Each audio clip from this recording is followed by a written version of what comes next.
Welcome to In the Corner.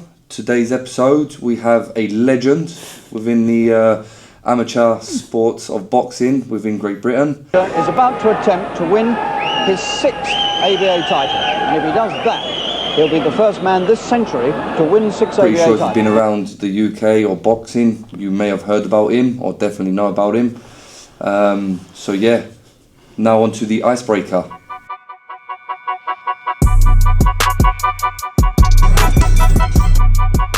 I'm John Lyon MBE, 8 times ABA champion, Commonwealth champion, Olympic captain.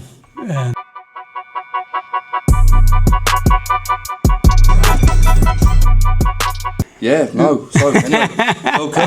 Nice to have you here, John, mate. Thank you for doing this, obviously. Yeah, no problem.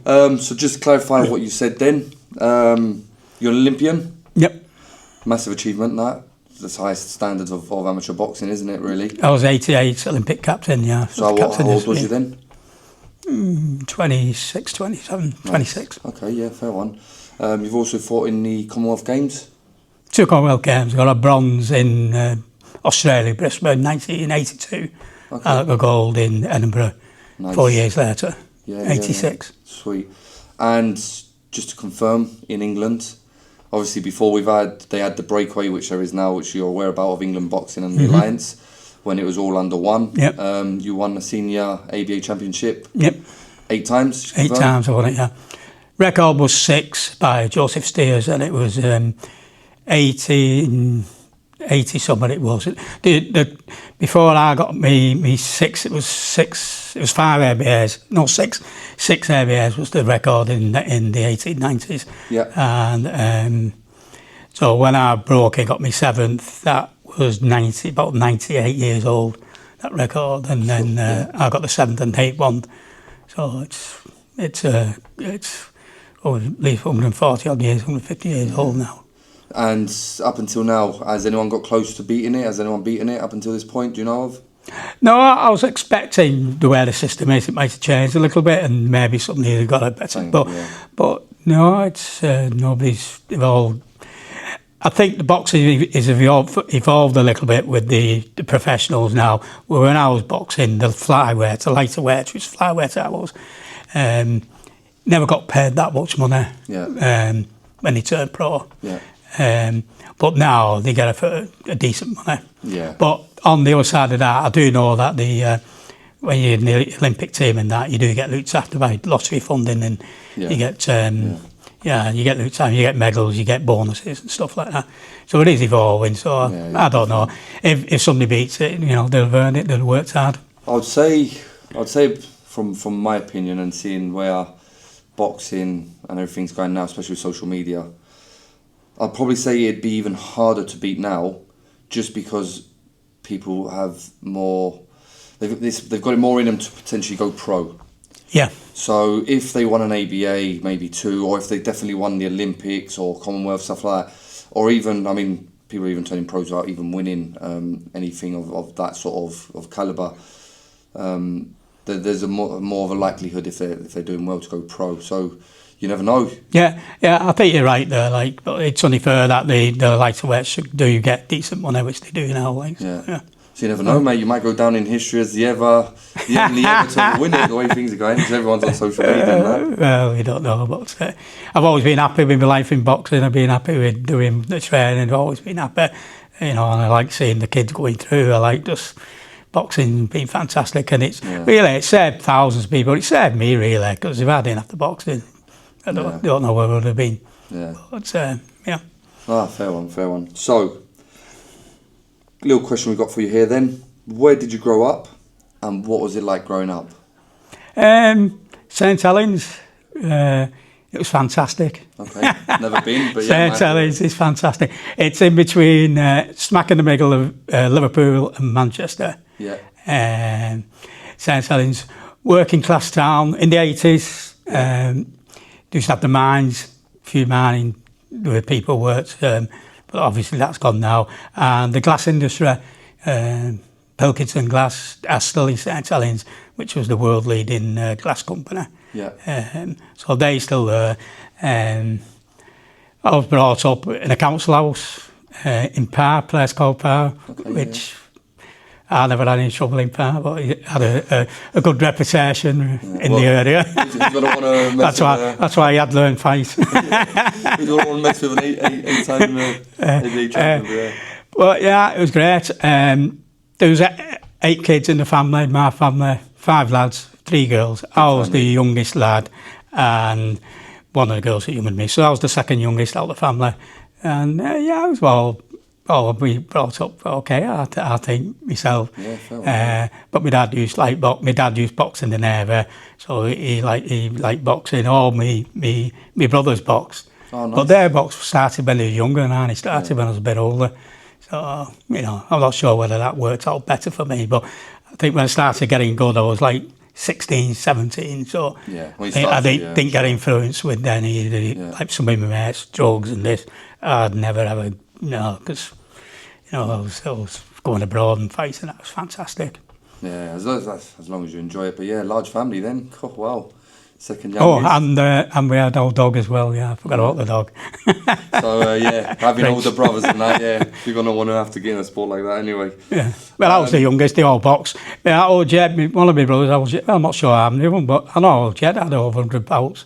Well over 100 bouts. Old Jed had. Fair one. So.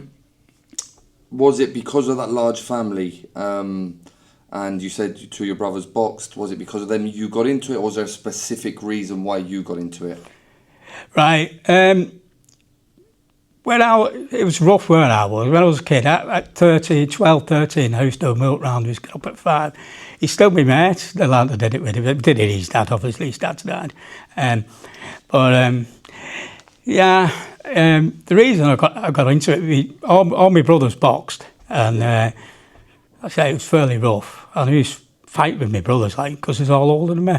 As you do with brothers. Yeah, but when I was in my 12, 13, I was on the streets a lot. I was just had a bike, had a bit of money with doing the milk and that. Yeah. And I weren't interested, to tell you the truth. Like I say, our Keith used to get me, and I used to fight with him. And weren't really interested, but one of my mates who was a bit quiet come to me once, and he says, "Do you fancy going to Lowell's Boxing Club?" So I said, "Yeah, I'll go." So we just went down, So I went down there, and they do the warm-up, what they used to do, the priest used to do the warm-up, and it was like basketball, but it wasn't basketball, it was like scrag and bash. As soon as you got the ball, everybody was on you. So we started off like they warmed up, and then ball comes to me, gets out of this lad. So we hit him, the priest stopped it. The priest stopped it, like, tell me off. So I thought, we got going. When you're a kid, you just carried on, and the trainer come then, and then I carried on, and I seen the priest going like that, pointing at me. So the head coach come and said, "You, come here." Okay, I was like, he said, "Put them gloves on." Leave in there, half an hour, 40 minutes. Put them gloves on. Okay, so I put the gloves on. And he put me in ring, and the lads he put me in, he put me Bertie Parr, I think it was first. Those boxers, they box. So he put me in because I could fight. See what about, I thought, it's great. So he put me in another one, and I did the same again. And then after that, I thought, it's fantastic, this. It's fantastic. Because I could fight, but I couldn't box. But I'll tell you later, I know how to scrap. But, fair one. So, how did it feel to win your first ever ABA Senior Championship, and how old were you? Right, that's. I'll have to go through a bit before I answer the actual winning the title. I got to the ABA finals. I entered them. Entered the ABAs when I was 17, but my birthday was in between. So from there to there, I was 18, my first ABA final, and I got beat by Darren Barker. Okay. I don't know, from Repton, London. His son won the world middleweight title. Anyway, it was a close fight. But what it was, I didn't have that experience. I was a bit nervous on that night. It was Wembley, and went in, the BBC cameras on me, and it was madness. I thought, and the nerves got but the same thing happened when I got to another final. I got to juniors and final before then, and it was the same thing, the nerves. But when the year after, when I was 19, I was 18 when I ended up 19 when I won them. I got another Repton Laddick final, but I was experienced, so that's my apprenticeship. My second ABA title was getting better. I was getting better because I told you before I could fight, but I learned how to box, so I could fight and box. I made it easy for myself. So that's seconded, right? When I got to the final, I had Alan Masterson, I think he was, but there's no way he was going to beat me in that final. I knew I was going to win it, but winning it's great. And at that time, I had all my family come, coach, loads of people coming, because where I was working, they're supporting me. They worked for me when I was going away and stuff like that. It was great. So I had all this support and all these people around me. And there's, like, obviously, I learned the nervous side of it. You learn how to focus it. And you learn all the rest of it, and you use it for that energy, that energy, and that's what I learned at that stage. But you learn at different stages. But like I say, I had a couple of losses, but it didn't matter because you learn more off a loss than a win. I mean, well, I did anyway, because when I come back, I went, I'm not going to get beat again. So I said this in one of the previous sort of in the corners I did. To Vass. You remember Vass? That was here with us? I think so, yeah. So she's gone back. She's in the army. I saw this thing on social media from Mayweather, and it came out saying, and it just, when you got someone of that caliber saying it, it's just like, actually it makes sense. And then, so basically he came out saying that at amateur level, don't worry about the records. Do what you got to do. Win, lose, just get it's it all your out apprenticeship. System. Because then if you do have aspirations or you do end up going pro, everything's get resets again anyway. Yeah. So just take it and then learn from it. So yeah, at the end of the day, I mean, look, if you would have taken that loss to heart and it would have affected you, would have gone on to do what you did. So fair one there. Like, hats off. No, that first didn't me a favour. And the junior ABAs did me a favour as well when I got to that one. Because it was only my 7th fight. They put me in, stopped me first 2. Yeah. My 3rd bout. They put me in schools. I got beat, but I got beat. He could box a bit and he outboxed me. And then they put me in the juniors, my 7th bout. And this is the bout I've learnt the most of in all my career. Yeah. And it was Peter Jones. He won't know him. He won the European title, but Colin Jones, his brother, he won the World Welterweight Championship. But I was on my 7th, 8th fight in that junior ABA final. And Peter Jones had about 60, 70 fights. I thought they had a lot of fights. And I went running in again. And he leaned back, left it. Oh, he battered me. First 2 rounds, he battered me. But I come back at him at the end. I think, well, the last round was close. Yeah. So I'll come back, because he tired of it. But I'm not sure whether he tired or he got sick of hitting me, like, but, you know. Felt bad for you. But I learnt more off it. I learnt more off that bout as a kid than any of the bouts I've ever been in. Fair one. Fair one. So, saying that you learnt the most off of that, who was your hardest opponent and why? I've already answered the question, so really. It was Peter Jones, like I said, because I was just learning then, and I could fight anybody. Yeah. But you get somebody who's moving round, popping you off, and then tying you up and won't let you fight and that. But that Peter Jones, I was a kid. But he was dead strong then. Yeah. I mean, he was really strong. Yeah, not just natural. Well, his brother was Sam, big left dude, and he hit me hard. Yeah. I mean, really hard. You do. But obviously, later on, you don't know how to catch and move around. But in all the fights, I've boxed the best in the world, and they'd never bothered me, all of them. But he, as a kid, when he hit me, I went, I thought, I don't want to get hit with them again. It's going to be a rough night. Yeah. But then again, it's another story this, I met 25 years after that fight, I met Colin Jones, who was world welterweight champion, but he ended up the Welsh national coach, and I was with the England squad. Yeah. And he goes, in Athens it was, I think, the Acropolis Cup, and he says to me, "All right, John, how are you?" I said, "I'm fine, mate." He said, "That fight, okay, this is like 25 years after." I said, "Of course I do, how can I forget that?" He said, yeah, it was great. He said, I knew you'd do something after that fight, after coming back like you come back. I thought, oh, no way I'm going to get it like that again. There's no chance. But he said that to me 25 years later, his brother. If you're remembering fights 25 years down the line, and it's not just you being the only person to remember it, like both sides, then you definitely know it would have been a good fight. It was a good fight, yeah. So, just moving on then to saying outside of the amateur world. So, how comes you didn't maybe decide to go pro, considering what you achieved in amateur boxing? Yeah, well, it's they're all long stories, these, aren't they? Right, when I was boxing, I had my job. When I went boxing for England or the ABAs and that, I used to do holidays. All the lads at work used to work for me, all different bits and bobs. But my job was fantastic. I liked my job. I didn't want to give that up. And like I say, I had 3 kids at the time, because I had my kids when I was younger. Now then, when I won my 5th ABA title, I went with my trainer, we went down London, we seen Mickey Duff about a contract, a pro contract. And we near enough got the contract signed, but part of that contract was I'd go down London for 3 weeks before any fight for preparation, camp, training camp. I'll train there, and then I'll go there, and then I'll fight, which is fair enough. But like I said before, in the 80s, the lighter weights got little money. They never got a lot of money, the lighter weights.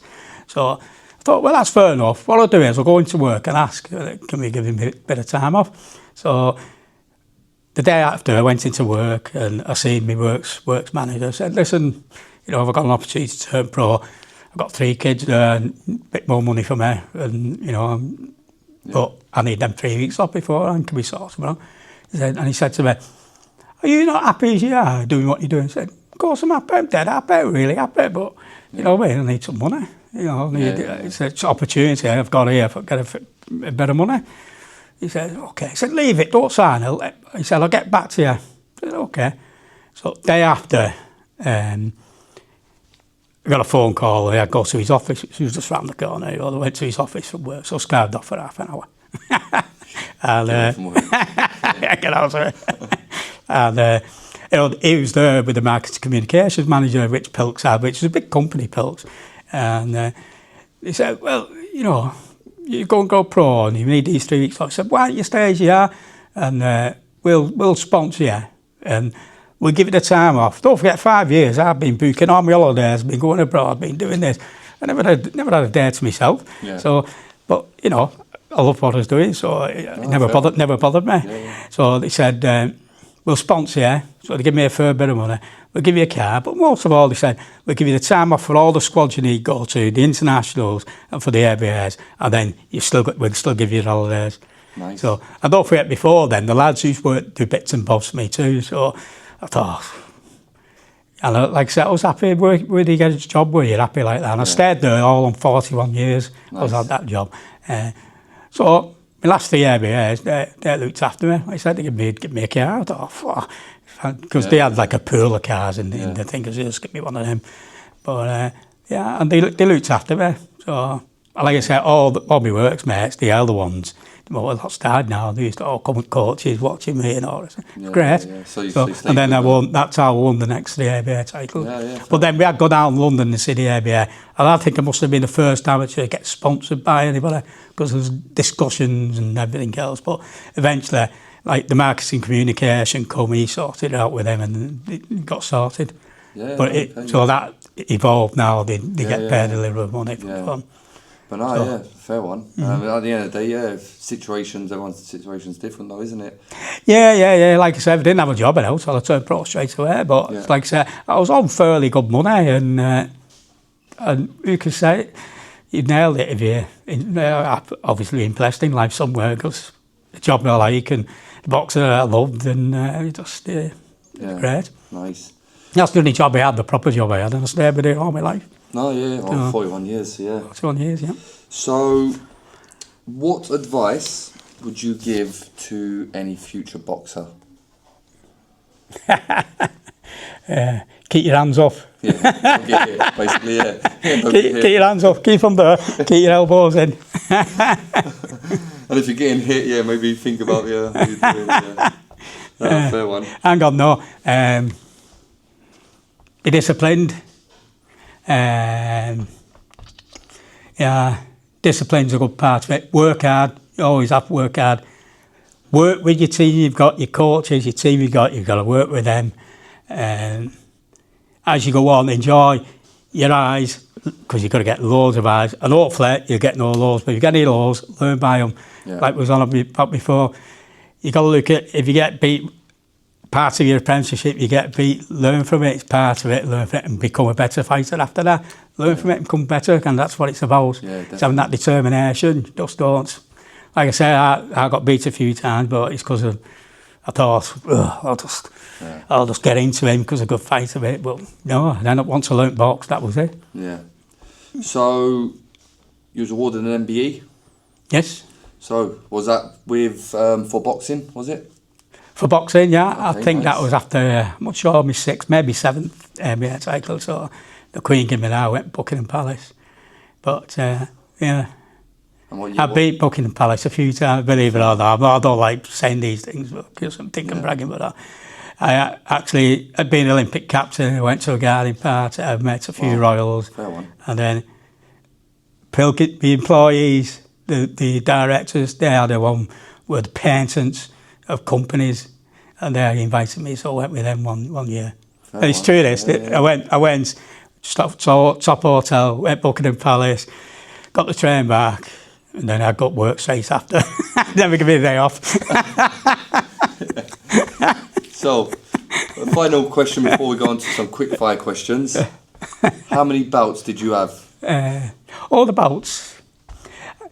I didn't keep count, so I had 3 medical cards, but I had well over 100, I'd imagine, about 120, maybe 125, 130. Okay. But for 10 years, was it 10 or 9 years, from 8 to 90, I think I only had 1 club show bout, maybe 2. And that was when I couldn't make the weight, and I got beat, and I moved up to fly, so I had 1, maybe 2 club show bouts against the same lad. No, I didn't, 1, and then I boxed him in the AVAs, and I've done him in the AVAs. But I'm saying, yeah, but yeah, about 130 fights. But then 10 years were all international fights. It was all the AVAs. Yeah. So, the thing is, when you get to that sort of level, I didn't have no club fights. Then it gets harder. Yeah. So it's that time then. We got some quick fire questions. Okay. So I've got them written down here. So I'll ask a question, and basically the first thing that comes to mind. Okay. My brain's been punched a few times, so I might not be able. We might take a few seconds. But yeah. Fair one. But the first thing that comes to mind. Okay. So, words that comes to your mind in Spanish, since you're now here in Jib? Oh, hola. Hola, okay. Yeah, is that the first word you learned, is it? Yeah. Okay. If you could go back in time, what period would you travel to? I'll stay where I am, the 80s. I used to love it. All right. I was fighting, yeah. Okay. Yeah. Some people might say before because they want to see things, but no, I've seen everything. Just go back to being a kid. Oh, yeah, I'm dead happy. If you could teleport anywhere, where would you go? And it hasn't got to be on world, on Earth. It could be anywhere. Where would you want to teleport to? I'm happy in Gibraltar. Oh, I'm happy here. Just teleport back to you. I've got away from England just. Yeah. Okay. Is that you trying to get people on side here? Where is it? No, where can you go? Right, I've been Australia, New Zealand, Los Angeles, most of the places in the world. I've been, honestly, Russia and everywhere in Europe. I finished work 8 years ago. I retired. I been going all around Europe with my mates. I like travelling. But that's how I ended up in Gibraltar, because I was in the linear, come across here, and I looked at a few places, spotted this place in Marina Bay. And it's been great. Yeah, enjoying that. I'm enjoying life, yeah. Yeah, I enjoy every day. I get up and every day is great. So where else? Nice lifestyle. I've got family in Australia. I've got family in Los Angeles. So I can go visit them if I want, but I'm quite happy as I am. Yeah, just enjoying it. Fair one. So, would you prefer the power of invincibility that you can turn on and off when you want, or to have super strength? So would you prefer to be invisible when you can turn it on and off, or strong? Oh, invincible. Yeah. Just avoid people when you can. See people coming on. No, yeah, I'm gone. Okay. So, how would you describe yourself in one word? 2 words really, but Okay. well, to give you one, happy. Happy. Happy. You're always laughing. I'll tell you what, Yeah. positive's the word. Yeah, yeah. I've always looked at a negative, turn into a positive. I don't, like say about if you lose, it's like a down point, but you've got to use that as a positive and learn from it and come back stronger. I mean, from the little amount of time I've known you, definitely you can tell that you're always happy, positive, smiling, laughing. Yeah, you've got to be. It's the only way. There's a problem. The problem in front, you do your best, sort out. You can't do more than your best. You do your best, and then you work together as a team. Then you get it sorted. You can't do it on your own. Your teamwork. The same with the boxing, the coach, different people, dietitianists, different people. So you put the jigsaw together. That's it. Yeah, it comes together. Yeah, and get the best out of everything. That's right. So, you said you've been quite a few places around the world. Mm-hmm. Where's your favourite place you've lived? If it's going to be Jib, because I know you like Jib, can you go with something where you're not currently living, like here in Jib? It's not in Jib now. I like Jib. But yeah, I was quite happy. I was quite happy in St Helens. Oh, right, okay. Yeah. I wasn't expecting that, but go on. I'm quite happy in St Helens as a base. Yeah. I've got, people are great with me, but they've known me for years. I've known those, got friends there. Yeah. Go out with them now and again. I like St Helens. But It's your home. It's your home. Yeah, it's my home. Yeah. What's your favourite colour? Don't think I've got a favourite colour. No? Yeah. Right. Well, I'm guessing... My partner got crazy. Okay. Said, you need to stop wearing grey and black. Hang on. Black. I thought you was going to say... So it's got to be grey. Yeah. So I've seen one of your bouts on YouTube, and it came out in green. So I thought maybe you might be green. Or Green. The club was sponsored by Green Halls, Green Halls, and that was the Green Halls beers. So that's why we had the green and yellow. Okay. That's what it was. Yeah. So, are you a cat or a dog lover? Which one, or both? I like them both, but I've got a dog. Okay. Mm-hmm. Yeah. So more of a dog person. Yeah. Dog. Okay. So that's basically all the questions today, John. Obviously, really appreciate it. Mm-hmm. Thank you for coming. You're back here, sort of helping out with training with us every day, like temporarily.